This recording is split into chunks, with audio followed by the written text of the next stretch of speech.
कहीं परमात्मा अपने नाम से खाटू श्याम, श्री कृष्ण का नाम पूज रहा है, द्वारकाधीश का नाम पूज रहा है, बांके बिहारी का नाम पूज रहा है।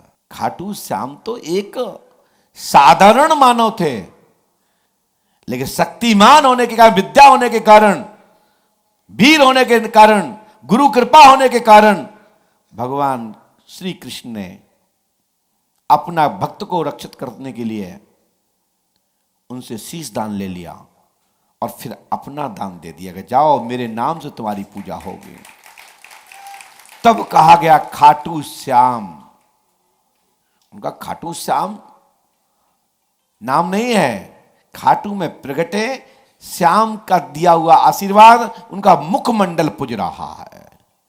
किसका नाम पूज रहा है? बांके बिहारी का नाम पूज रहा है।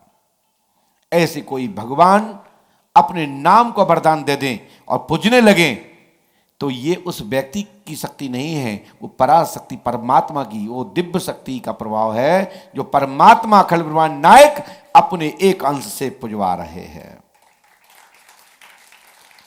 लोगों ने हमसे इस पर पूछा तो मैंने इसका जवाब दिया है, लेकिन भगवान के नाम से ही संत पूजते हैं, भगवान के नाम से ही गुरुओं की पूजा होती है, भगवान के नाम से ही साधकों का सम्मान होता है, गुरुजनों के आशीर्वाद से विद्यार्थियों का नाम होता है। तो एक विद्यार्थी इतना प्रबल था कि राक्षस परिवार में जन्मने के पश्चात भी भगवान श्री कृष्ण ने पांडवों को सुरक्षित रखने के लिए उसके अंदर ब्रह्म तत्व था, दानी था, गुरु विद्या को जानता था, ब्रह्म विद्या का जानता था, उसका महत्व जानता था, तो अपने शीश को दान कर दिया। उस भाव में भगवान श्री कृष्ण ने बबरी को खाटू श्याम का नाम दे दिया। हिडंबा का आपने नाम सुना होगा, बड़ा विस्तार करेंगे तो बहुत लंबा चर्चा होगा। उसी सिस्टम में भीम के पुत्र का पुत्र, तो आप सभी लोग इस तरीके से पंडोखर धाम में जो नाम दिया गया है, हनुमान बाबा, कलयुग का जो राज्य है वो हनुमान जी को प्राप्त है। हमारे अयोध्यानाथ ने जब अपने धाम को जा रहे थे तो सरजू जी के घाट पर हनुमान जी को तिलक कर दिया, कलयुग का राज दे दिया कि जाओ, जब तक राम नाम संकीर्तन चर्चा रहेगी तब तक आपको पृथ्वी पर आपको राज्य करना है और भगवत नाम का ध्वजा लहराते रहो, हनुमान तुम्हारे लिए आशीर्वाद है।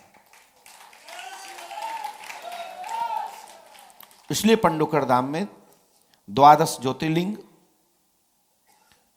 भगवान विष्णु हरि के अवतारों के प्राण प्रतिष्ठा, नवग्रह, देवियों की स्थापना, भैरवों की स्थापना।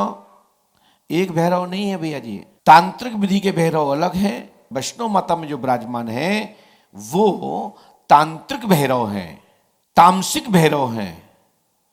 वैसे तो 3 करोड़ भैरवों की चर्चा है, 3 लाख तो पृथ्वी विचरण करते हैं जिनको सिद्ध किया जाता है मंत्रों से, यंत्रों से।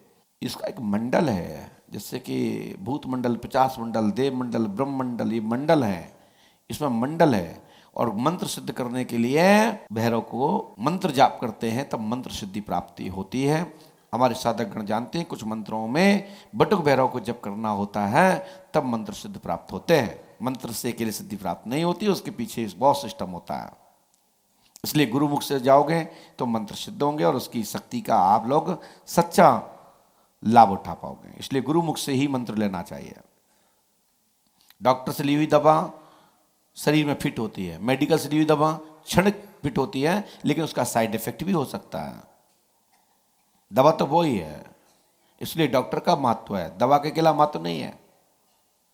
कानून की धारा तो वकील साहब आप बता सकते हैं, सब लोग सुन के बता सकते हैं कि मर्डर करने का 302 है, हाफ मर्डर का 307 है,